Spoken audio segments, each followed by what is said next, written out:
हा, आता काय म्हणतात या ठिकाणी सुरुवातीला स्तुती केल्या जाते.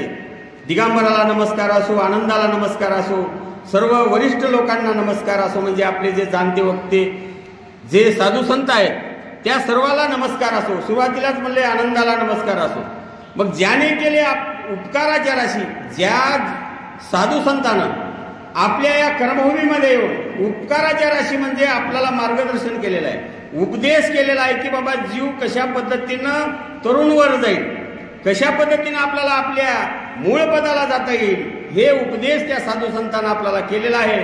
म्हणून त्यांच्या काय उपकाराच्या राशी समजावं, धन्य धन्य ते साधू संत असं म्हणतात.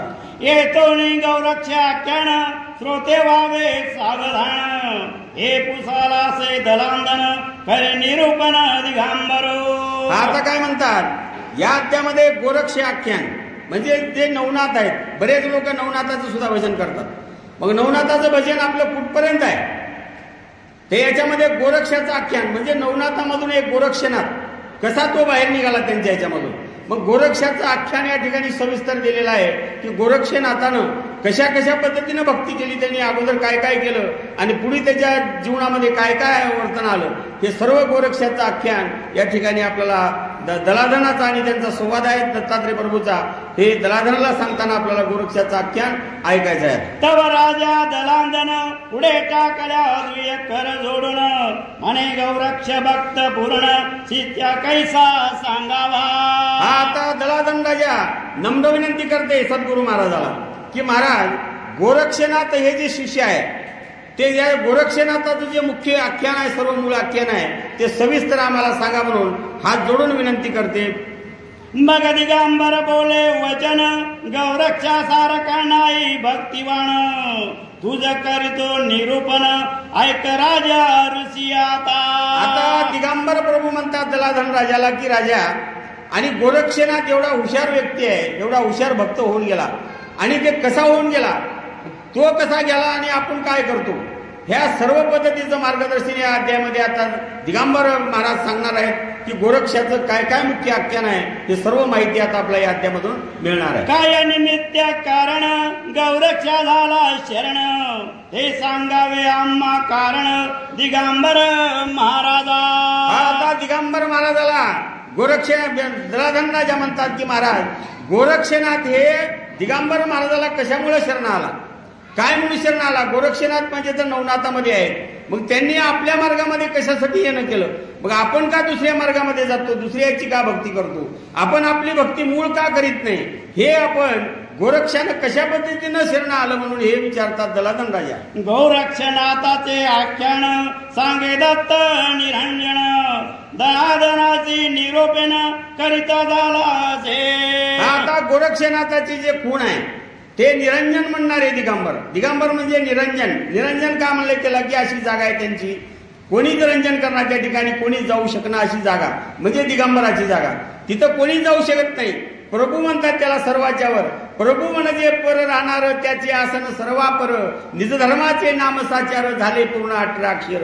पहिल्या अक्षरामध्ये जसं प्रभू नाम आहे मध्ये, प्रभू म्हणजे दिगंबराला म्हणावं, प्रभू म्हणजे सर्वाच्या वर राहणारा, असा तो या गोरक्षनाथाचा आख्यान आपल्याला मार्गदर्शन करायला. नवनाथ 84 सिद्धदान तयामध्ये गौरक्ष प्रवीण, नित्य करी अष्टासिद्धीचे साधन तेने करुणी अभिमान थोर. आता नवनाथ 84 सिद्ध लोक आहेत त्यांच्यामध्ये, आणि त्याच्यामध्ये काय झालं, ते सिद्धीच्या साधनामध्ये त्याला गर्व आला, अभिमान आला. बघा कुठेही कुठल्याही ठिकाणी कुणालाही जर गर्व अभिमान आला की तो माणूस मागे कसा येतो. म्हणून अभिमान हे कुठल्याच गोष्टीचा राहू नये, याच्यामधून आपल्याला शिकायचं आहे. दिसायला कट्टा आहे परंतु शिक्षण काय याच्यामध्ये की गोरक्षनाथाला अभिमान कसा आला की तो सिद्धीवाला होता, ते 84 सिद्धीवाला होता, त्या सिद्धीच्या बळावर तो काही पण करत होता.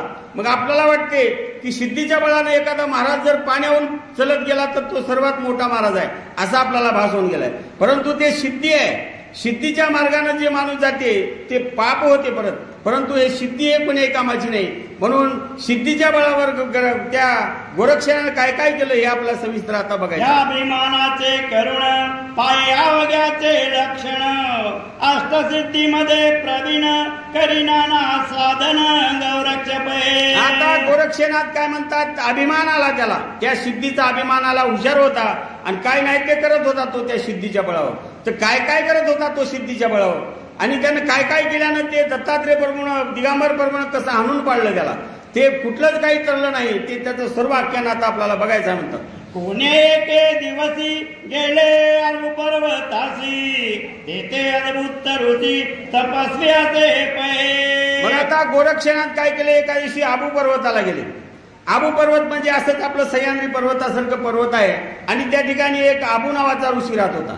त्या ऋषीकडे ते गोरक्षनाथ गेला आणि गेल्याच्या नंतर मग काय झालं पुढे आता बघू. तया पर्वताचे ठाई जाण द्वादश केस राहिले स्वस्थान त्या ऋणीच्या जटा भूमंडळा कारण भूमीवरी लोळती पै. आता त्या आबू पर्वतावर ते आबू नावाचा ऋषी 12 वर्षापासून तपाला बसलाय आणि ते तपाला बसलेले लोक एवढे कडक होते की त्याच्या जटा वरून त्या शिखरावरून खाली आल्या होत्या आणि ते जटा खाली आलेल्या ह्या गोरक्षनाथानं बघलं. मग काय झालं पुढे, मग आता पुढे गौरक्ष जाता जाता जाण जटा पाये उचलून या गुंतल्या पृथ्वी लागून गौरीश दग्ध झाला से पै. मग गोरक्षनाथ जात असताना त्या ऋषीच्या जटा खाली आल्या होत्या. त्या 12 वर्ष तपाला बसलाय.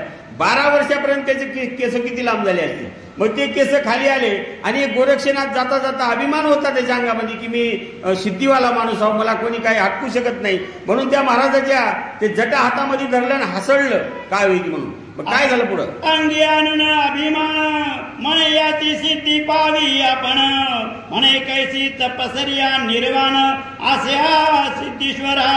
कोण आहे म्हणले असा एवढा माग इतक्यावरून त्याच्या जटा खाली आल्यात आणि याचं बघतो म्हणला काय ते आपण त्या सिद्धीच्या बळावर म्हणून त्याच्या जटा हलविल्या. मग काय झालं पुढे ते आता बघू. करणी सिद्धीचे साधन मग जटा पाव उचलून ऋषीचे दुःखित झाले मन 7 दिवस पर्यंत. मग ते जटा उचलल्याच्या नंतर ते आबू ऋषी जे पर्वतावर बसला होता त्याला त्रास झाला. वरी कुणाचे केस वळलं तर त्रास होणारच. म्हणून ते भक्त जे वरी जाऊन बसला होता भक्ती करत देवाची, त्याच्या जटा हल्ल्यामुळे त्याला त्रास झाला आणि त्यानं त्या दुखावल्या गेला. अंतकरण मन दुखावलं त्या ऋषीचं. तो ऋषी करी दिगंबराचे स्मरण लवकर यावे दत्त निरंजन तुझ विना आम्हा कोण नाही तुझा या त्रिभुवनी. मग आता त्या आबू ऋषीनं देवाची धावा केलं की धावा देवा आणि तुझ्याशिवाय आता मला तरणारा कोणी नाही या संकटामधून. या जटानं त्यानं खाली जटा हलवायला लागलं खाली आणि त्रास होऊ लागला त्या गुरुभक्ताला.